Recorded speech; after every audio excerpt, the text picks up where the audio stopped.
So you have many friends in your life, but you might wondering who is the right one and who is the fake one. So in this real life, it is truly hard to find the true friend.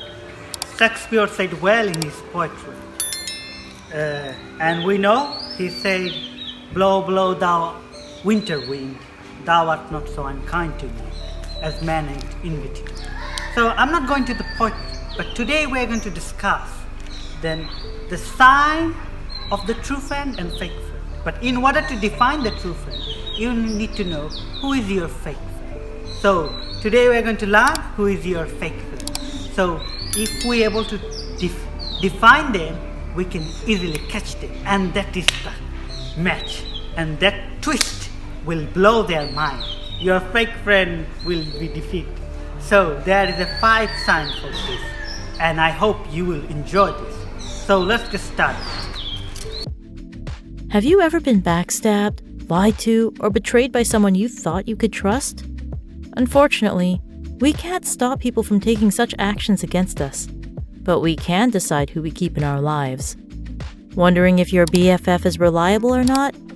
Here are 5 signs someone isn't really your friend. 1. They use you more than they enjoy your company. Maybe they approached you first with good conversations and that's how your friendship started, but eventually, the mask falls off. Do they often only go to you now when it's convenient? Or you ask them to hang out and they immediately will follow up with anyone else going before they decide on coming or not. Or maybe they're simply constantly asking for favors. Maybe you work at a company they want to work at. Do they only meet up with you to ask to borrow something? Relationships are give and take. And if you want to find out if they are a true friend, just ask them for a favor too. And if they reciprocate, then keep them around.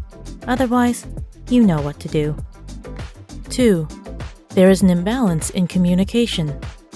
Unless they are an introvert, are you always the one making contact? Do they frequently ghost you? Sometimes life can be overwhelming with responsibilities piling up, or we get to a point where your work schedule isn't compatible with your friends. But if they constantly cancel plans with you or stop communicating with you altogether, it might be a sign to start investing in other, more worthwhile friendships. You deserve support, attention, and respect too. 3. They are secretly competing with you. This one can be tricky to detect, especially if they seem like the passive-aggressive type, but pay close attention to how they react to your progress and achievements. Do they say congrats with a smile, but secretly want to beat you? Are they known to be a naturally jealous person? One other thing to note is if they copy you.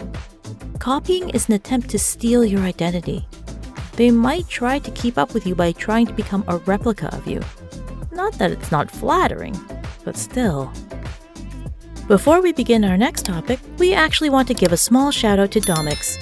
Domix is an amazing animation channel featuring story-themed content, including gifts, patience, rejection, all in a lighthearted, educational way.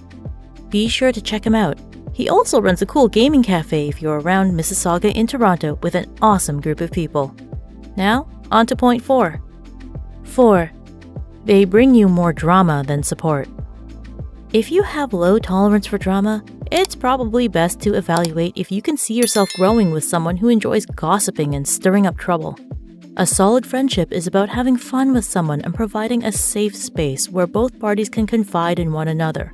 If they smack talk about your other friends and their friends, you can probably guess that they will talk smack about you too. Is that someone worth keeping around? 5. They make everything about them. There's a difference between seeking validation and punishing you for wanting to establish boundaries. Some people are clingier than others, and that's okay. If you hear the phrase, "If you were a real friend, then you would do this for me, blah, blah, blah," then you know. Personally, I'm not really a fan of being guilt-tripped, so I would advise you not let others do that. Want to see more authenticity in your life? Check out and subscribe to the featured channel. She has a unique way of interacting with strangers and helping them show the best parts of themselves. Whether it's just getting their authentic reactions or life stories, you'll discover we're all a lot more alike than different. You can watch either one of these videos from her. What's the most painful thing you've been told? Or what's the kindest thing you've been told? Among others. Is there a topic you'd like us to cover next?